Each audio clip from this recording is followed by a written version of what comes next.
দুনিয়াতে যত অদ্ভুত অদ্ভুত প্রশ্ন সব আপনি মুসা আলাহিস সাল্লামের মাথা থেকে পাবেন।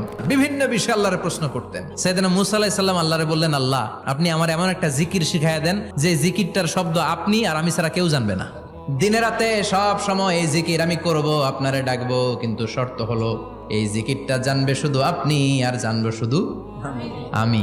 আল্লাহ বললেন, মুসা পড়ো লা ইলাহা ইল্লাল্লাহ। মুসা আলাইহিস সালাম কয়, মাবুদ এটা তো জাতীয় জিকির, সবাই জানে।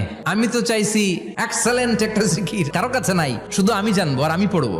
আল্লাহ বললেন, মুসা এই লা ইলাহাকে যদি এক পাল্লায় রেখে দাও, তাম বিশ্ব, সাত আকাশ, সাত জমিনটারে তুলে যদি তুমি আরেক পাল্লায় রেখে দাও, লা রাজাহাত কাফাতু লা ইলাহা ইল্লাল্লাহ, মুহূর্তের মধ্যে লা ইলাহার পাল্লা ভারী হয়ে যাবে।